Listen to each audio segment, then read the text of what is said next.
Hello, everyone, and welcome to the Armenian News Network Groong Week in Review for April 6, 2025.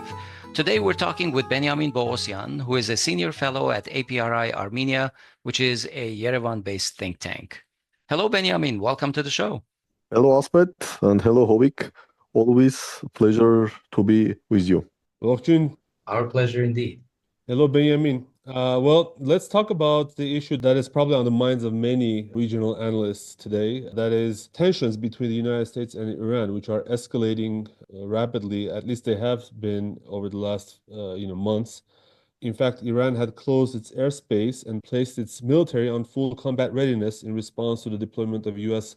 stealth bombers to Diego Garcia and the redeployment of Patriot missiles from its bases in South Korea over to the Middle East. Washington has also imposed new sanctions on countries such as China and the UAE for working with Iran. And, Oman is quietly hosting talks between the US and Iran as well, although there's a little bit of a question on the format of those talks. So, Benjamin, with Iran on high alert and the US building up its military assets in the region, do you see this as posturing ahead of negotiations or a prelude to open conflict? Probably both. Definitely, United States would like to show Iran that it's very serious and some very negative consequences may await Iran if Iran is not accepting what the US wants. And I don't exclude that even all these military operations against Houthis, this somehow is a show of force that look, of course, Iran is not a Yemen, but in any case, it's also the show of force. Also, I'm not sure that Trump is dreaming about having a war against Iran, because look, if it will be only like short bombardments, like 1 day, 2 day, 3 day, all understand that you cannot destroy Iranian nuclear program by that. Maybe you can delay it for 1 month or 2 months, but it will not bring any strategic changes. If you want to bring strategic changes, you need sustained military campaign for weeks and probably even land incursion. But this may bring US to the situation of 2003. I believe Trump and all decision makers in the United States, they remember what happened with Iraq when US entered Iraq. At the beginning, it was very easy. They kicked out Saddam Hussein, but then it became a nightmare for United States. So my understanding is that, and let's not forget that Iran is stronger and much bigger country than Iraq. So ground invasion may have catastrophic implications. Without ground invasions to significantly destroy or completely destroy the Iranian nuclear program is not possible. So I think mostly this is a forced posture, because as far as, of course, we can understand from media or from leaks, what United States wants, or what is the key differences between 2015 nuclear deal and what the United States wants. Difference number one, according to 2015 nuclear deal, the Iran had an opportunity to enrich uranium for several percent, I think for 3 or 4%, but still Iran had an ability to enrich uranium. This time Americans say to Iran that, okay, you should have 0% uranium enrichment. You want civilian nuclear power? No problem. There are many countries who have nuclear power plants, by the way, including Armenia, who are not doing uranium enrichment. So we are not against, you are going to have your civilian nuclear power, but zero uranium enrichment. Will Iran accept this? It's very difficult to say, because in 2015, I remember that again, based on the publicly available information and also some leakages, this was a very tough issue, and Iran insisted that it should have the ability for uranium enrichment. Yeah. So this is one issue, difference between 2015 nuclear deal and what United States wants now. Second issue, in 2015 nuclear deal, there was nothing about Iranian weapons program, including ballistic missiles, simply nothing. Iranians, they were very clear that we are negotiating on nuclear deal, nothing about our weapons program, missiles or everything else. Now, United States wants also to put restrictions on Iran's missile program, especially on ballistic missiles. Yeah, in fact, isn't restrictions a little bit of a soft word? Because I think they want to halt it completely. Yeah, but I mean, at least US position is clear that this time agreement or deal is not going to be only about nuclear weapons. It should be also about Iranian weapons. And third, this should be also about, as Americans are calling, malign Iranian influence, malign Iranian regional influence. That somehow the deal should fix that Iran stops supporting, as Americans are calling them, proxies, and Iranians are telling that Iran has no proxies. These are the axis of resistance, and Iran is simply supporting the people who are fighting for their rights. But regardless how you describe these forces, Hezbollah, Hamas, forces in Iraq, either you call them proxies or simply forces who are fighting for their freedom, Americans want that in the agreement it should be clear statements that Iran stops supporting these forces. So these are the three key differences why United States or President Trump, in this case, wants New Deal. So he wants zero uranium enrichment. He wants harsh restrictions, let's call them harsh restrictions on Iran's weapons program, especially on missile development programs. And also, President Trump wants that deal will prevent or stop Iranian support to these Middle East non-state actors.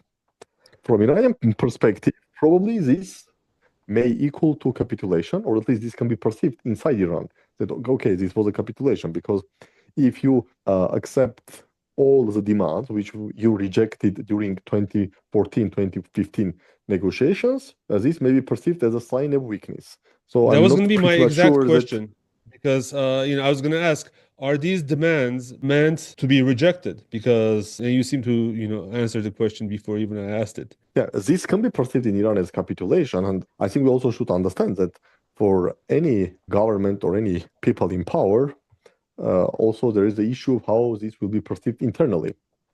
There is even this saying that every foreign policy is a continuation of internal policy. But also, let's not forget that internal situation in Iran, especially economic situation, is becoming worse and worse. So Iran or Iranian leadership, I think, understands that some sort of sanctions relief is necessary, because otherwise the domestic instability, and in last 7 years, starting from 2018, there was waves of protests in Iran related to everything, starting with lack of irrigation water, ending with different movements for protection of rights of women, or etc. But in the last 7 years, Iran was more or less in a permanent unstable situation, and the deterioration of economic situation will create more instability, which means that from internal political perspective, Iran really needs relief of some sanctions, which will somehow stabilize the situation. So I think at the end of the day, Iranian leadership will make a cost and benefit analysis. So what is better, or maybe what is worse, or what is less evil? You accept some American demands which you rejected 10 or 11 years ago, but you get some sanctions relief and stabilize domestic situation, or you rejected these demands and you face a situation of at least limited strike. As I mentioned, I don't believe that ground invasion is possible, and limited strike, of course, will not destroy Iranian nuclear program, but still, you may face limited military strike and continuation of sanctions, which again will put pressure on a government. Frankly speaking, it's not an easy choice, but let's not forget that who is a key negotiator from Iranian side. It's Abbas Araghchi, who also was part of negotiations in 2014, 2015. And Javad Zarif is behind him, despite the fact that he 2 times, I think, resigned from his position of vice president on strategic issues. But Javad Zarif is behind him. And just yesterday, Javad Zarif tweeted, or maybe X'd, I'm not sure what term to use, that Abbas Araghchi is the right person to negotiate with Americans. So let's see. The first meeting will take place on April 12th, Saturday in Oman. Saturday, Mr. Vitkov will be there, and Abbas Araghchi will be there. And it's interesting that Americans are telling that this will be direct negotiations. Iranians, who initially rejected US offer for direct negotiations, telling that this will be indirect negotiations facilitated by Omanis. But also Mr. Vitkov is like a right hand of President Trump to deal with the most sensitive issues. Let's not forget that Mr. Vitkov spent probably 2 times overall more than 10 hours face-to-face discussions with Mr. Putin regarding US-Russia relations and potential conditions of ceasefire in Ukraine. So I think Mr. Witkoff, my understanding is that he has full support and full trust of President Trump. So let's see. But again, I am not sure. Of course, I understand that there will be some forces inside US administration. Probably Israel also would like to somehow facilitate military attack against Iran. And let's not forget that on April 7, Israeli Prime Minister was in White House, and there was a public just discussion. yesterday. Yes. Yes, and we all understand that also there was non-public part of discussions. We may assume that also Israeli Prime Minister probably try to convince President Trump that, okay, the only way to stop Iran from getting nuclear weapon is launch military strikes. But again, President Trump's position is like his dreams about Nobel Peace Prize and etc. I'm not sure that he would like to end up like President George W. Bush, who started another never-ending war. And again, ground invasion in Iran may have even more catastrophic implications for the United States than ground invasion and occupation of Iraq in 2003. So all this together, let's wait. At the end of the day, maybe Iran will accept some demands. Maybe they will say, okay, zero enrichment, some restrictions on our missile program, but let's not touch this malign non-state actors, so-called malign non-state actors. Or they may say, okay, zero in enrichment, no support to non-state actors, but let's not touch our missile program. Or maybe they will say, okay, let's touch our missile program and non-state actors, but let's keep our capabilities to enrich uranium for 3 and 4%, as was the case in 2015 deal. So there are a variety of options which will allow both United States and Iran like to save face. Americans may say, look, we at least got something better than in 2015.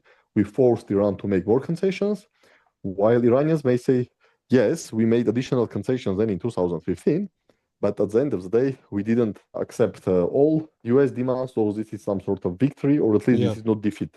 So let's see. But again, different options are possible. Benjamin, you mentioned Russia, and we, of course, recall that China and Russia have responded with calls for diplomacy. China was stressing sovereignty and dialogue, and Russia was warning the US that any strike on Iran would be catastrophic. I also want to remind our listeners that in January, some people would say a historic deal, strategic partnership was signed between Russia and Iran. And many analysts believed that that partnership strengthened Iran's hand by providing military assistance or cooperation. However, today I believe there was a report by Andrei Rudzenko. This is Itar-TASS, and Russia's Deputy Foreign Minister Andrei Rudzenko stated that in the event of a US attack on Iran, it does not necessarily obligate Russia to provide military assistance to Iran. So to me, this raises more questions in terms of to what extent can Russia A, help diplomatically strengthen Iran's position and help prevent an outright war?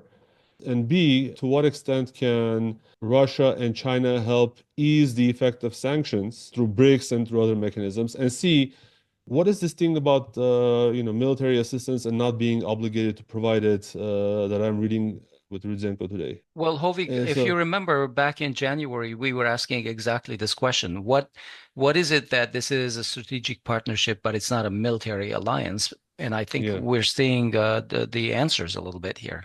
First of all, I would argue that the agreement, which was signed in January 2025, I'm not sure that we can call it historic agreement, because if you compare with the agreement which was signed between Russia and Iran like approximately 20 years ago, I don't see too much differences.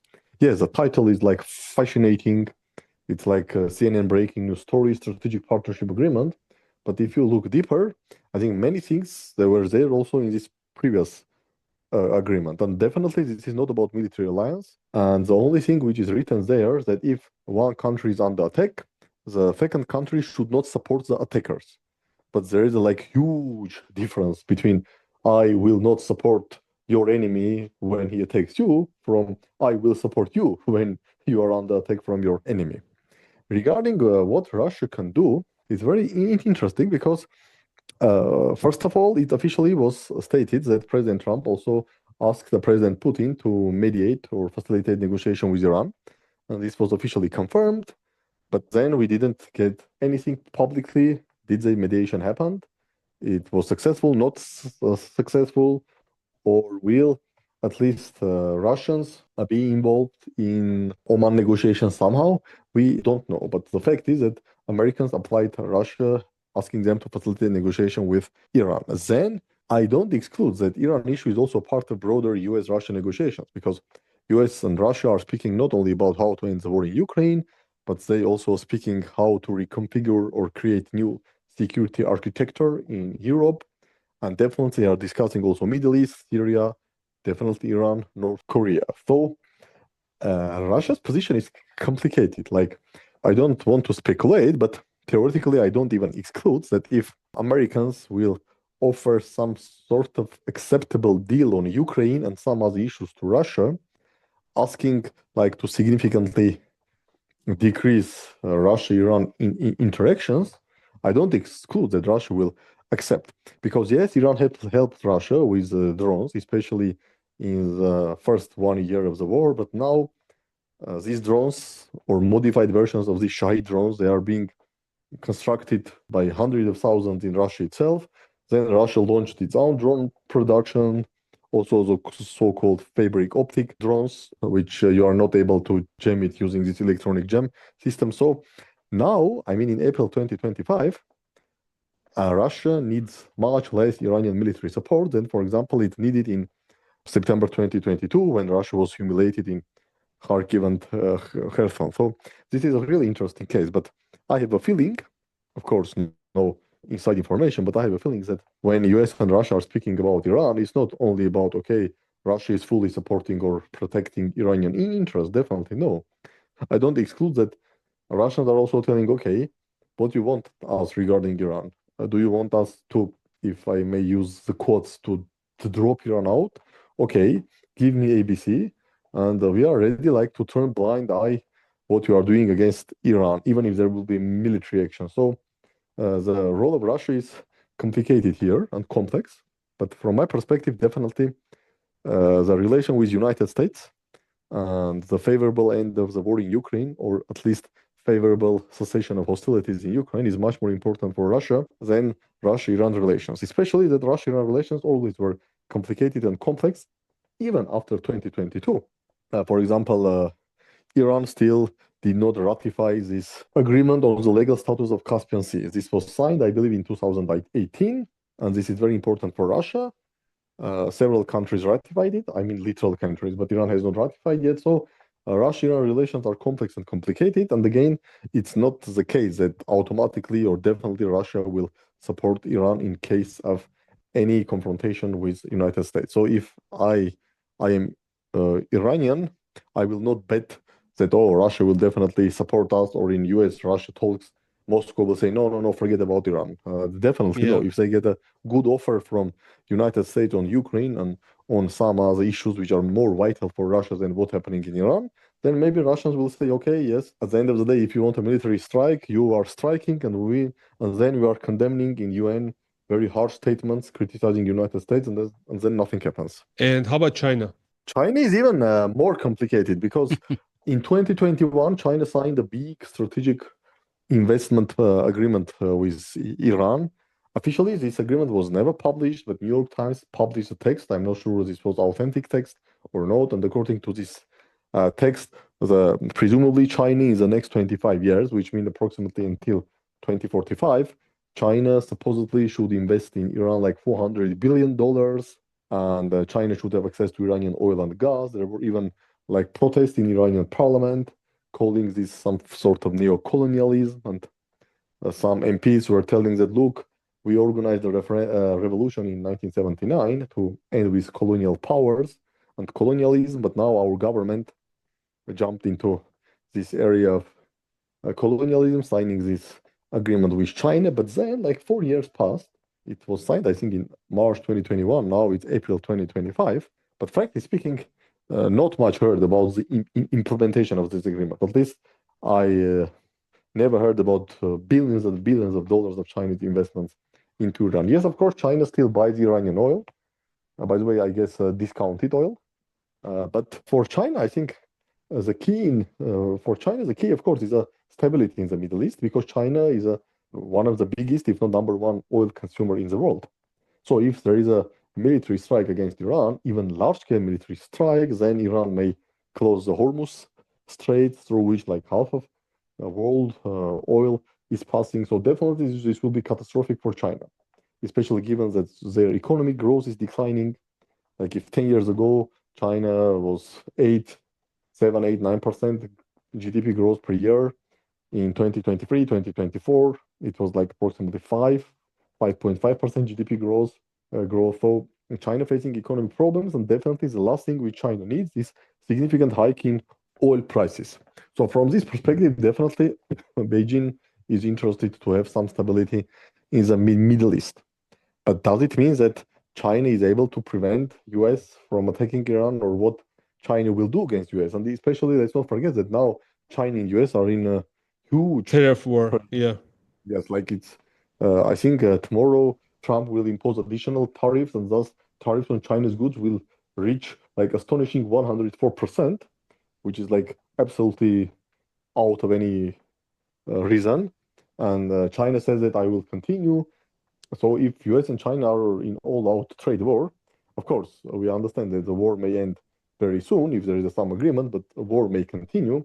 So in current environment, I don't see, for example, if US decides to launch some limited or even large-scale aerial bombardment campaign against Iran. Of course, this is very bad for China, but then what China can do, I'm not sure. So again, Yeah. here is a very interesting situation because like Russia, who supposedly was Iranian partner or strategic partner and whom Iran helped during the early stages of Russia-Ukraine war, Russia very easily may, if not abandon Iran, at least become some sort of neutral. China, what power China has in Middle East militarily? Not too much. That like what can do? I don't think that anyone believes that China will start war with United States because of Iran. So Iran situation is complicated. Well, okay. So over in the Ukraine, the Trump administration's initial optimism about resolving the war seems to have hit a brick wall. Russia has accused Ukraine of torpedoing any limited ceasefire agreements, and Putin has mentioned that Russia wants Zelensky to go, hinting that the country could be administered by the UN at the interim. So I think this drew Trump's ire, and he made sure that the world knows that he's, quote, very angry at Putin, and he's considering slapping secondary tariffs on all oil coming out of Russia if he finds that Russia is at fault for, I guess, breaking off the negotiations. I have two questions about this. One of them is, does all oil coming out of Russia include oil going to Europe, rebranded as Azeri oil, which is very easy to verify? And also, number two is, how vulnerable is Armenia to these secondary tariffs, given Armenia's reliance on Russian energy? First of all, about these US-Russia talks on Ukraine and what may happen there, I think Russia's position is more or less clear. They have their red lines, and those are very tough red lines. So what Russia wants? Russia wants that Ukraine should, and the international community, should recognize all four regions plus Crimea. I mean, Donetsk, Lugansk, Kherson, and Zaporozhye, plus Crimea, as a legally part of Russia. And let's not forget that currently, for example, Ukrainian troops still control like 50% of Kherson region and 50% of Zaporozhye region, and some 30% of Donetsk region. So Russia wants that not only all the territories which under its control as of today should be legally recognized as part of Russia, but also Ukrainian troops should withdraw from significant other territories, and thus like approximately 27% of former Ukrainian territory should be legally recognized as part of Russia. So this is probably the key demand. Second, Russia wants the so-called demilitarization, putting strict restrictions on Ukraine army, like number of soldiers, number of tanks, number of artillery. This is a demilitarization.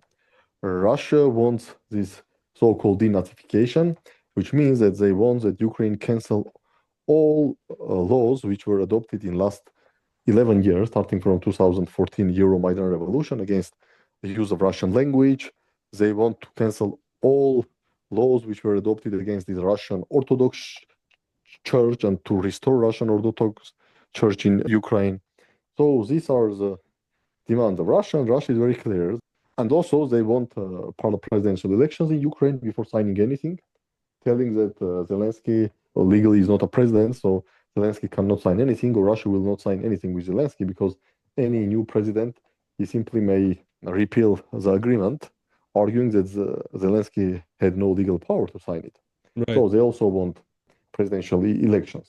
And my understanding is that they are telling Americans, okay, if you want ceasefire, then you should give us guarantees that Ukraine is going to accept all these demands. And B, we are not going to sit and wait for 1 year to see if Ukraine is accepting this demand or no. So, okay, ceasefire, maximum 2-3 weeks. And then if we see that Ukraine is not accepting ceasefire, then we are continuing the war. So these are our demands. Go to Kiev, tell Zelensky that he should organize new presidential elections and also bring a person to become a president of Ukraine, telling him previously before elections that, okay, guy, we will appoint you as the president of Ukraine, but you should agree to sign this type of agreements. Which, of course, we cannot say that this will be complete defeat for Ukraine, because still Ukraine will remain a state. Yes, and plus Russia wants full legal neutrality of Ukraine. There should be in Ukraine constitution that Ukraine is a neutral state, and probably this should be fixed also by UN Security Council resolutions that Ukraine forever should become neutral state, and zero NATO, zero EU, never for last few hundred years. Okay, I have great doubt that Mr. Zelensky will sign anything like this, because then he will face huge problems within Ukraine. But also any new president, and now there are a lot of talks that maybe Mr. Zaluzhny, former head of Ukrainian armed forces, which he now sits in London as ambassador to UK, there are a lot of discussions that maybe Zaluzhny will be brought to Kiev and will de facto be appointed as a president of Ukraine. But why Zaluzhny will agree to become president and then sign this semi-capitulation, let's call it semi-capitulation for Ukraine, is not clear. Of course, Russians are telling Americans, okay, you have too much power over Ukraine, so we believe that you are able to force anyone, Zelensky, Zaluzhny, or whoever there, to sign any paper which you want. Okay, Russians think that Americans can do that, and all talk that, okay, but no Ukrainian will sign this document. It's simply rejected by Russia, telling that, okay, don't tell us fairy tales. We know that you have too much influence on Ukraine, so you can force any Ukrainian to sign any paper which you want. So if you want peace, then please kick out Zelensky, bring your puppet as a president. He will sign all this, and then we will live happily and peacefully. But will Americans agree to this? And will Americans put significant efforts to bring another guy as a president of Ukraine who will sign this semi-capitulation? And for what? It's not clear. Of course, now there are a lot of discussions that Russia will allow American companies to enter its oil and gas market again, to maybe re-privatize some oil and gas assets, these real earth and metal deals. So we are speaking potentially about hundreds of billions of dollars business deals. But again, it's very vague, but at least Russian demands are clear. We need A, B, C, D, E, F, G, H. If no, then, okay, no one cares. Regarding the additional tariffs and what impact this may have on Armenia, okay, if at the end of the day this result in secondary sanctioning those countries who are buying not only Russian oil, but also Russian oil products, because it's not a secret that Armenia receives significant amount of its petrol from Russia. Of course, this may create complications. This may create supply chain disruptions in Armenia, or maybe increase the cost of petroleum. But I'm not sure that we are very close to this, because I think still there will be some months and months of negotiations. Maybe Americans will try to convince Russia that, okay, let's keep your demand ABC, but forget about DEF. So I'm not sure that these secondary tariffs are coming very soon. So in these crazy times, never say never. Okay, well, let's turn our attention to the domestic scene. On March 30th, over a week ago, Nikol Pashinyan's Civil Contract Party suffered electoral defeats in Gyumri and Parakar.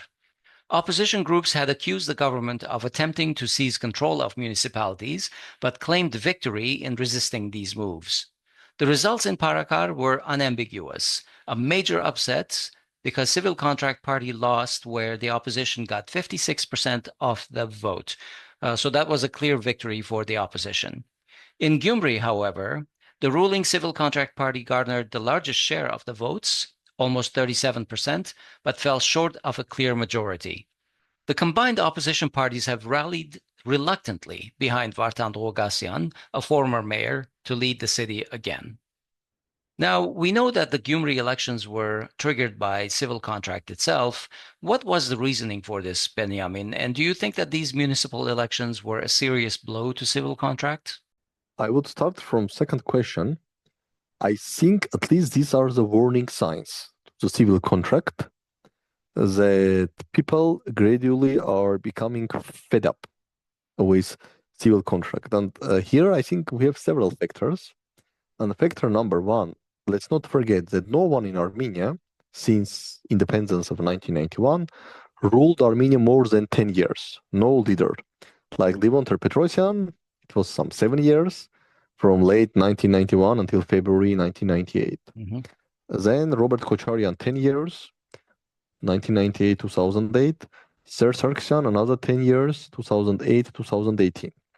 Now we have Mr. Pashinyan, who is in power, who has been in power for 7 years. And parliamentary elections are scheduled in 2026. And according to Armenia's constitution, we do not have any term limits for prime ministers, which means that at least in theory, Mr. Pashinyan can be elected as a prime minister again in 2026. And then if he rules for another 5 years, it will be 13 years. So again, no one in Armenia's 34-year history of independence, no leader, no person governed Armenia more than 10 years.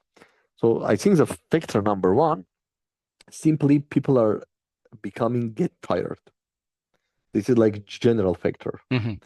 B, factor number two, we all see that the foreign and security policy of Armenia for last 5 years, if I would use a term, probably I would use a term of failure.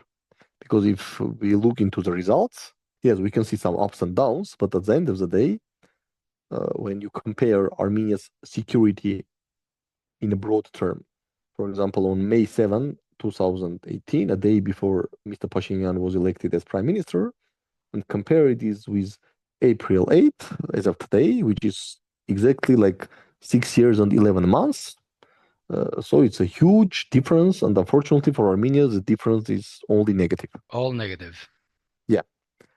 But there were also hope, especially after 2020 war and even after ethnic cleansing of Armenians of Nagorno-Karabakh in September 2023, that despite all these terrible tragedies, still there was a hope of peace.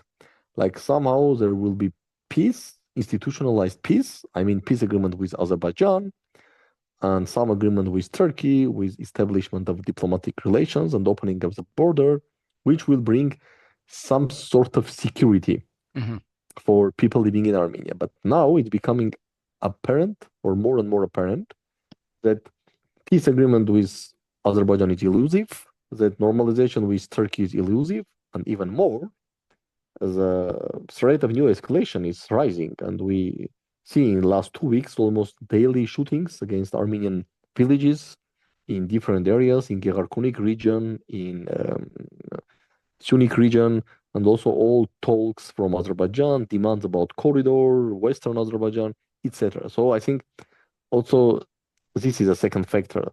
Like there was a failure of foreign and security policy, but there were hopes that at least at the end of the day, this policy will result at least in one positive thing among many other negatives.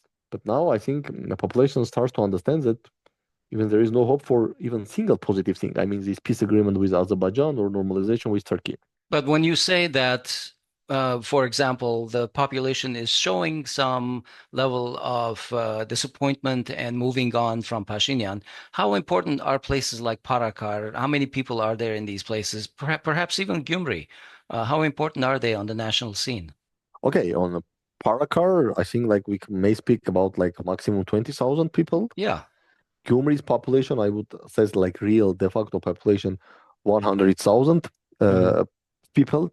But also, let's not forget that Armenia is not like a Russia with 11 different time zones. So we can somehow project the feelings of people in Gyumri and Yerevan, because from Gyumri and Yerevan is only 120 kilometers and 2 hours of drive. So I would say that all these are alarming bells for civil contract, that at least, and what happened in Gyumri? What happened in Gyumri was the fact that yes, civil contract was able to receive the most votes. Of course, there were a lot of talks about administrative resources, that a lot of ministers visited Gyumri, Marspets, or whoever.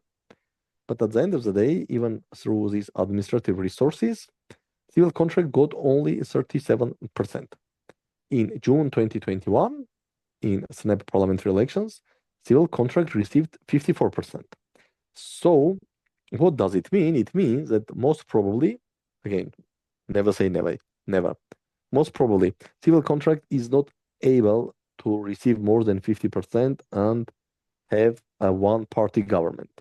So I think the best case scenario for ruling party, current ruling party, is to receive some probably around 35, maybe 40% of votes during the next parliamentary elections. Of course, if there will be no major external shock up, like another major escalation by Azerbaijan or something else. But if there is no major external shocks, I believe the best case scenario for ruling party will be okay. They will have around like maximum 40% of votes, but which means that they need a coalition partner.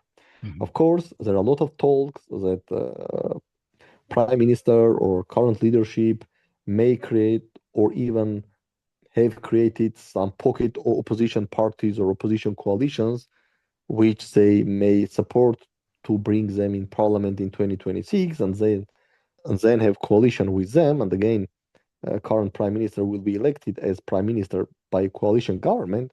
But even if we accept this narrative of pocket opposition, but still, one party government is much better than coalition government, even with so-called pocket opposition, because coalition government means that you should be more careful, because anytime, if for whatever reasons, even the people who are your friends, or you have some sort of control or over them or some sort of influence, but still, if it's a coalition government, it means that like 10 or 12 MPs any moment can leave the coalition, and then you are facing the parliamentary election. So what But I that, want of to say course, is that means a more responsive government to the people. yes, Because of if course, and this means more responsive government. So what I want to say is that as of today, how I see the domestic political situation, that the best case scenario for civil contract is a coalition government when he will be like number one a party, then there will be a junior coalition partner,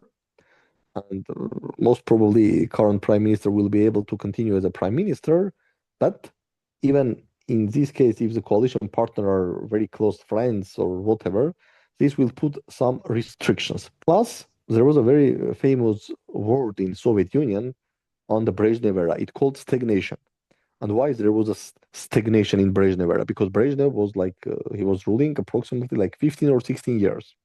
And again, because no person in Armenia, no leader in Armenia ruled more than 10 years, if current prime minister is elected in 2026, so, and he govern another 5 years, so in 2031, it will be the same person governing 13 years. Of course, many people may say, but look, this is a parliamentary system. You have Angela Merkel, who was a chancellor or prime minister of Germany for 16 years.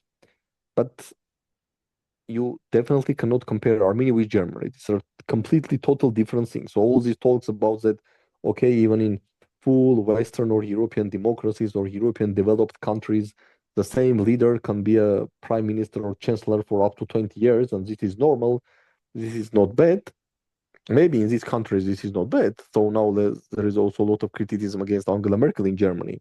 But in Armenia, in this type of non-institutionalized, very weak states, when state institutions are weak, everything is mostly personified.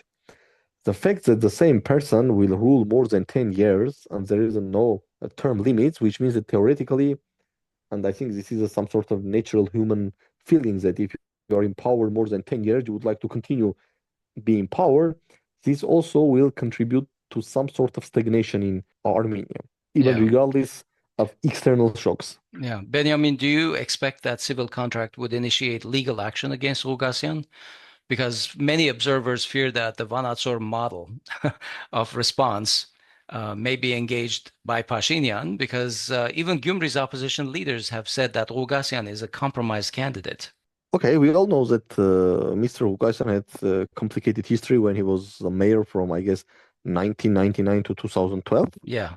And there were a lot of like alleged rumors or whatever about different type of stories. And even during this election campaign, there was a recording when allegedly he was like shouting against Yeah, someone. they were saying that he And was I think coercing even, people to yes, vote for them. yes, I Yeah. think even a criminal case is opened. And Mr. Ghukasyan said that probably this is fabricated recording using artificial intelligence. Of course, theoretically, they can do that. Definitely, they can do that. But will they do that just 1 year before parliamentary elections?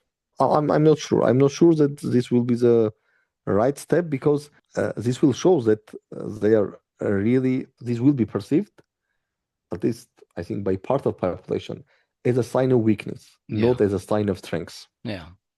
Because in Vanadzor it was a little bit different. It was still prime ministers or civil contract popularity was higher than now.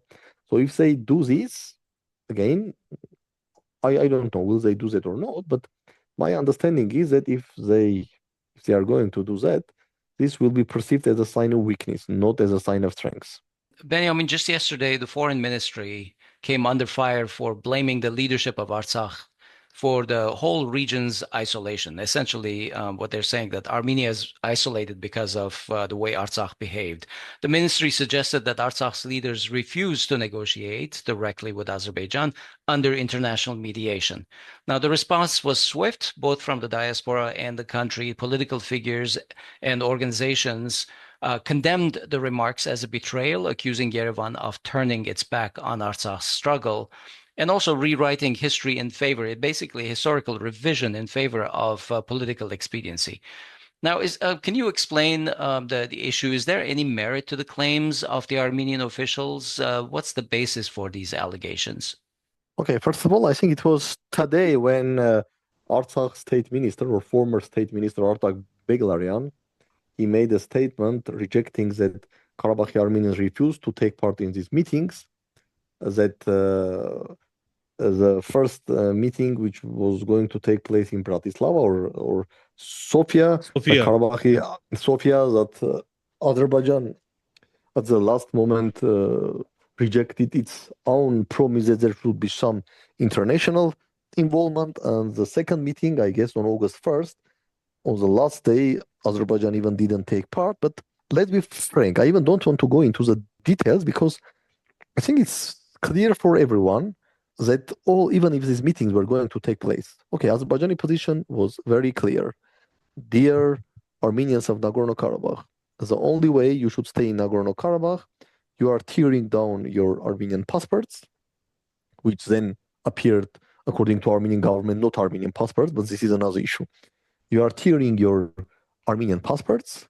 You are accepting Azerbaijani passports without any status, without any international involvement, and you are living as a minority, as an Armenian minority in Azerbaijan, which was full of hatred against Armenians, everything Armenians for the last 35 years due to the state propaganda, and you live under the Azerbaijani police, Azerbaijani courts, as a minority, and the best case for you is that you will be humiliated every day, but maybe you will not be killed. Or you will be humiliated for a few months every day, and then you will be killed. Mm-hmm. So let's be clear, this was the only option which Azerbaijan was going to provide Nagorno-Karabakh, even if they will meet 10 times. And regardless of the place, Bratislava, Sofia, Yerevan, Los Angeles, I don't know, Moscow or whatever. And it was clear that this is not going to happen for obvious reasons. So to say that, okay, now there is no Armenians in Nagorno-Karabakh because some Armenians didn't meet some Azerbaijanis in 2023 when Nagorno-Karabakh was under blockade and people were semi-starved and Azerbaijan was preparing for ethnic cleansing. I think this is basically factually wrong. This is not only like a politically wrong or right. I'm speaking about this is a factually wrong.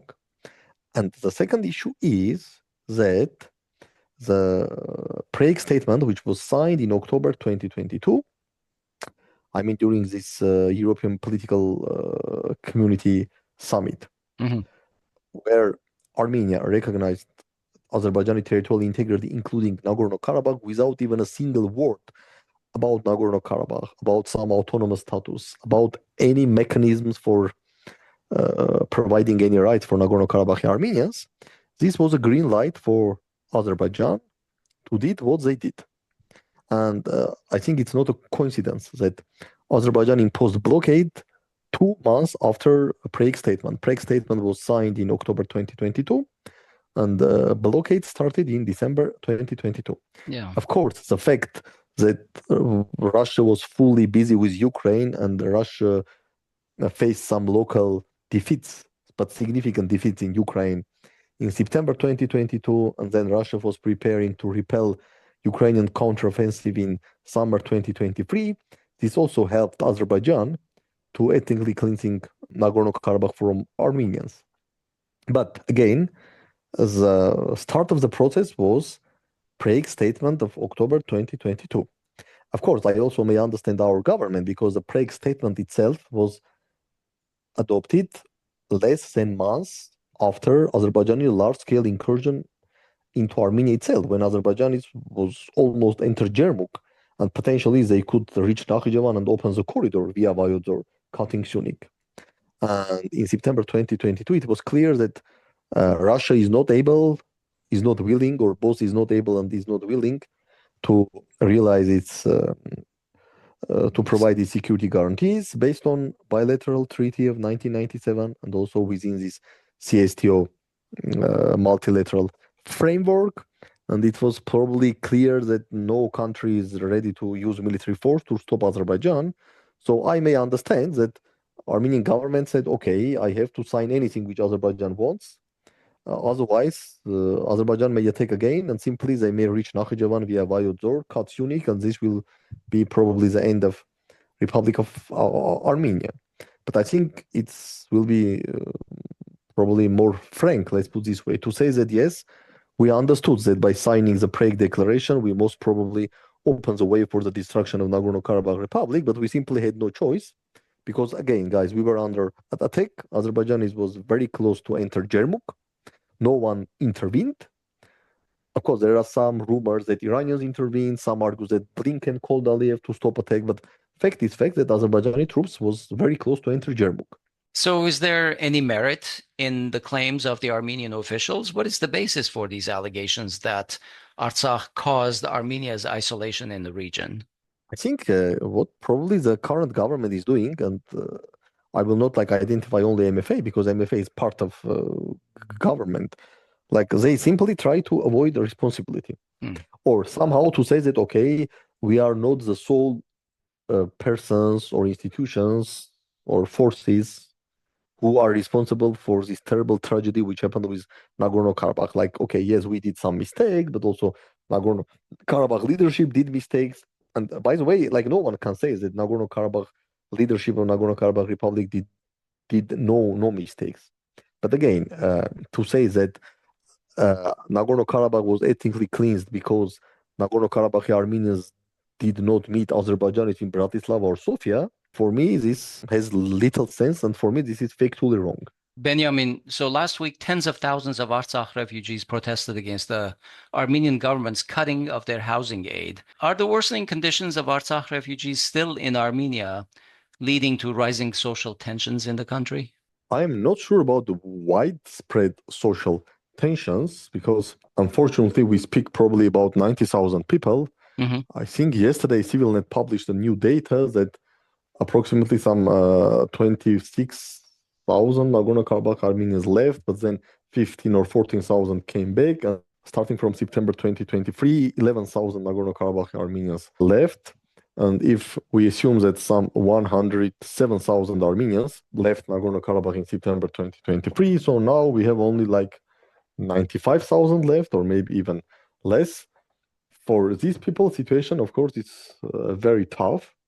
And I'm not sure like why government decided that it should stop paying all these so-called 40,000 plus 10,000 dirhams starting from April 1st. My understanding is that only few groups will receive it.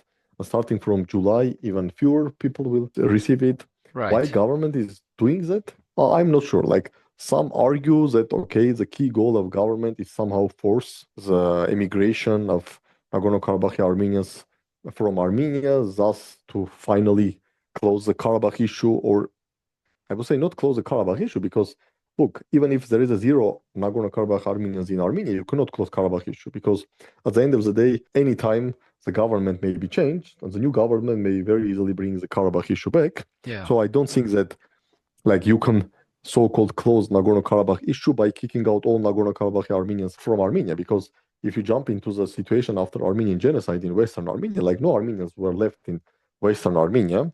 Of course, there are some rumors about some Islamized Armenians of millions of Armenians or hidden Armenians live in current Eastern Anatolia or Western Armenia. But at the end of the day, in 1920s, 1930s, 1940s, it seems that there are no Armenians in Western Armenia.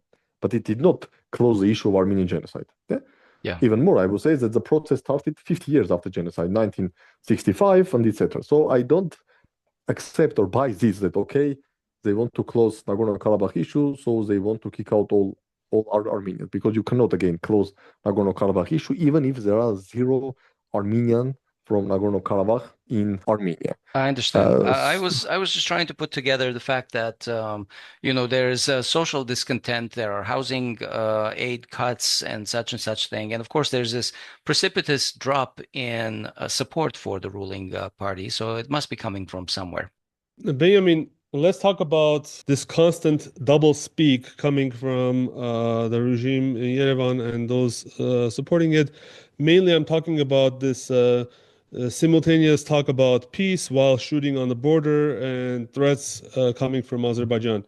So while Pashinyan was collecting congratulations for the so-called achievement on the text of the peace treaty between Azerbaijan and Armenia, literally every single major world organization sent their, congratulations, kudos, good job. Aliyev was reiterating that he would not sign anything until a number of preconditions were met. We have talked about this ad nauseum, so I don't know how much we want to go into detail, but one of the major preconditions, of course, as we have talked about, is the change to Armenia's constitution. But at the same time, there have been daily false accusations by Azerbaijan of Armenia violating the ceasefire and shooting. And there's also evidence that Armenian territory, Armenian homes are being shot at from Azerbaijan. So it's beyond any doubt that it is Azerbaijan that is instigating these shootings and then blaming Armenians. Well, it's pure terrorism. Yeah. It's pure Yeah, yeah. interstate terrorism. Amid all this Let's just say congratulations, it. I mean, it's just like a constant it's like a, I don't know, political schizophrenia where you have congratulations for achieving the text of the peace treaty while being shot at. So, was this just a PR stunt, Benjamin, this so-called text of the peace treaty? And what was achieved so far? My understanding of the situation, and again, this is based on some secondary sources, some leakage of information, some discussions. My understanding is that there was a concern in Armenia, and not only in Armenia, that Azerbaijan is going to use the perceived deadlock in negotiations. Let's not forget that after October 2024 meeting in Kazan, there was no Armenia-Azerbaijan meetings, no at the leaders level, no the levels of ministers of foreign affairs, and etc. So at the end of February, early March, I believe there were concerns that Azerbaijan may use the perceived deadlock in negotiations to justify some sort of escalation against Armenia, like accusing Armenia that, okay, because of non-constructive approach of Armenia, negotiations are in deadlock, so I have no other choice and probably, again, use force to compel Armenia to become more constructive. And my understanding is that Armenian government decided to accept this wording on these two remaining articles of this peace agreement to somehow flip the situation from perceived deadlock into perceived breakthrough. And this is my understanding that the key goal of the government was to show to everyone that, okay, all talks about deadlock, they are wrong. We are not in a deadlock. Opposite. We just made a significant breakthrough because we finalized the text agreement. And the calculation was that when you flip the situation from deadlock to breakthrough, then Azerbaijan is losing its so-called justification to escalate because of deadlock. Did it help or not? Again, I'm not in a position to argue that Azerbaijan really was going to escalate, for example, in mid-March, so that we may say that, okay, look, we are on April 8th and there has been no escalation. So somehow this was a good move, at least to postpone escalation. No one can argue this by 100%. But my understanding is that government logic was that, like, to prevent Azerbaijan from justifying its escalation by using the perceived deadlock in negotiations. And as I mentioned, why Azerbaijan is now speaking about daily shootings against Azerbaijani positions while shooting against Armenian villages and Armenian villages, I think Azerbaijan simply won't flip the situation back.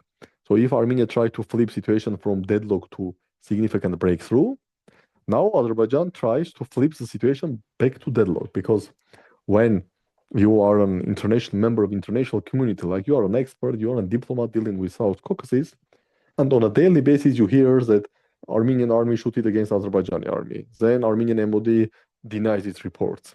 Then there are a lot of reports that Azerbaijan is shooting against Armenian villages, and this is on a daily basis, shooting, and claims, counterclaims. Azerbaijan rejects that it shooted against Armenian villages. Armenian MOD rejects that it shooted against Azerbaijani positions. The environment is being created that, okay, there are some tensions are rising, and like conventional wisdom tells that, okay, if there are rising tensions, then this may end up in escalation. Like by doing this, Azerbaijan wants to create a situation when any potential escalation by Azerbaijan will not surprise anyone. Like people will say, and again, I'm speaking also not like ordinary people outside Armenia who does not care about anything on South Caucasus, in particular Armenia and Azerbaijan. But I am speaking about experts, I'm speaking about diplomats. So if on a daily basis you are following the news and you say, okay, shootings, counterclaims, and etc., you have a feeling that, okay, most probably this is not going to end up in a good way. And then if there will be an escalation, like people will perceive this as illogical. They will say, okay, of course, it was clear. It was clear that after 20 days of shootings, most probably some sort of escalation is going to happen. I think this is the main reason why Azerbaijan is doing this, which again does not mean that Azerbaijan definitely will escalate or escalation is 100%, but it means that Azerbaijan wants to have this opportunity to escalate. So they want to have a situation when every day they may escalate, and this escalation or their actions will be perceived so-called as a natural way of situation. At least this is my understanding what happened starting from March 13 in last month. All right. Well, let's wrap up our topics for today. Thank you very much, Benyamin, for spending your time with us. We appreciate your insight and your time. We'll talk soon. Asbed, Hovik, thank you for having me. Likewise, Benjamin, always enjoying our conversations. Absolutely. That was our Week in Review show recorded on April 8, 2025. We've been talking with Dr. Benyamin Poghosyan, who is a senior fellow at APRI Armenia, which is a Yerevan-based think tank. He's also the chairman of the Center for Political and Economic Strategic Studies. For more information on the participants in this episode, check out our show notes at podcasts.groong.org/episode number. Thank you for following us, folks. Always happy to earn your support. And if you want to do that, you can go to Patreon or buy me a coffee. Actually, you can go to podcasts.groong.org/donate and become a sustaining member there. We know that not everybody can do that. So Yeah. in which case you can simply comment and like and share our shows either on YouTube or Substack. You can retweet our tweets on x.com. Just basically anything you do that increases the activity of our shows, that's a good thing for us. Thank you. Yeah, and that's the end of our show. And I'm Hovik Manucharyan in Yerevan. I'm Asbed Bedrossian in Los Angeles. We'll talk to you soon. Take care.